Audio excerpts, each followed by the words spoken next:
We've counted down our top 10 greatest players of all time and broken down the list by position, but now it's time to break it down by decade. Here are our top 10 greatest players of the 2000s.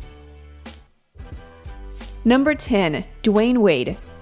Wade entered the league a few years into the 2000s, but definitely left his mark on the decade.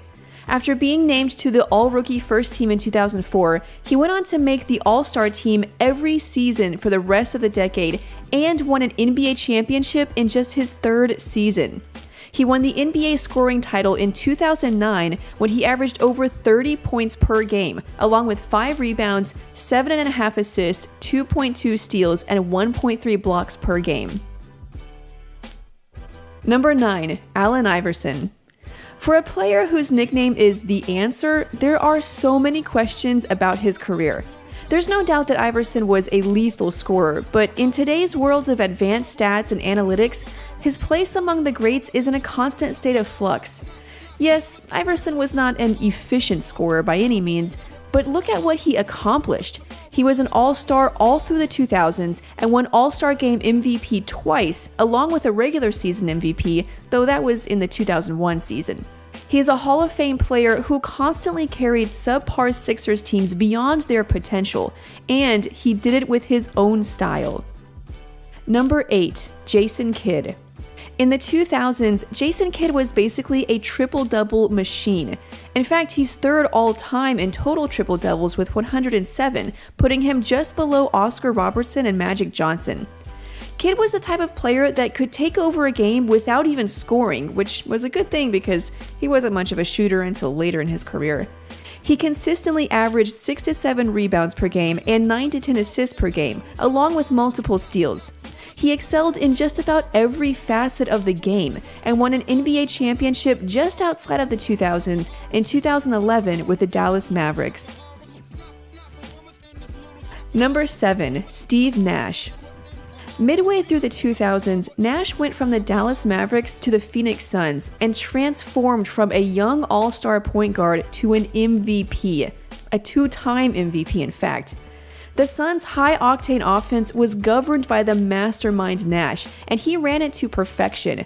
He made the All-Star Game 7 times from 2000 to 2010 and made the All-NBA First Team 3 times during that period. He never won a championship, but it doesn't matter. He's still one of the greatest point guards of all time. Number 6, Kevin Garnett. After 21 seasons, Garnett has hung up his shoes, but not before leaving his mark on the game and giving us this glorious highlight. He spent most of the 2000s in Minnesota, where he averaged about 22 points, 13 rebounds, and 1.5 blocks per game. He also won regular season MVP in 2004. However, it wasn't until 2008, when Garnett joined Paul Pierce and Ray Allen in Boston, that he finally got his ring, winning Defensive Player of the Year that same season. Basically, Garnett did it all, and from 2000 to 2010, there were very few players who were better than him. Number 5, Dirk Nowitzki.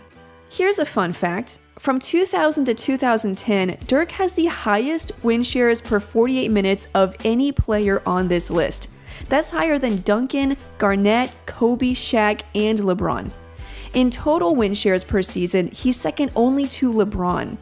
If you're wondering why win shares is such an important stat, then check out the video we made on that topic. As far as Dirk's career goes, he's a 13-time All-Star, an MVP, and Finals MVP.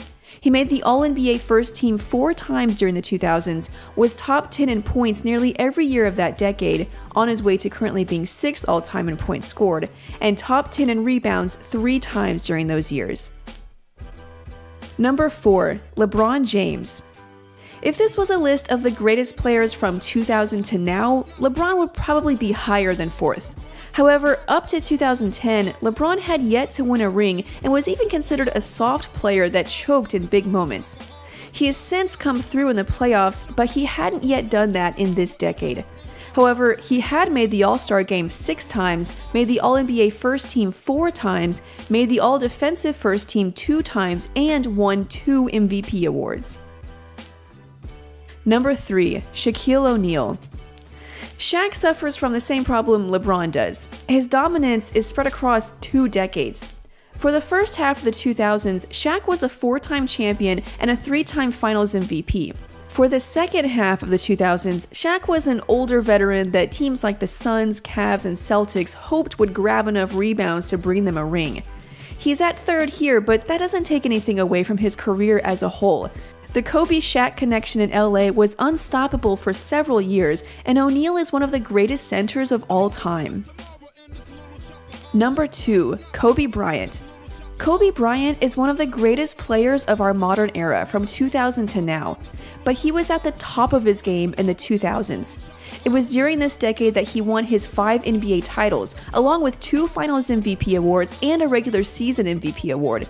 He made the All-Star game every year of the decade, the All-NBA First Team 8 times, and the All-Defensive First Team 7 times. It was also during this decade, in 2006, that he scored 82 points in one game, if we needed any further proof of how great he was. Number 1, Tim Duncan. Duncan came into the league averaging 21 and 12 and never looked back. He wasn't flashy like Shaq, expressive like Garnett, or uncommon like Dirk. He was just good. You knew when he got the ball in the post exactly what he was going to do, but it didn't matter. You couldn't stop him. From 2000 to 2010, Duncan won 2 regular season MVP awards, 3 NBA championships, and 2 Finals MVP awards. He made the All-NBA First Team and the All-Defensive First Team 6 times each. So what do you think of our list? Did we leave someone out? Let us know in the comments. Make sure you follow us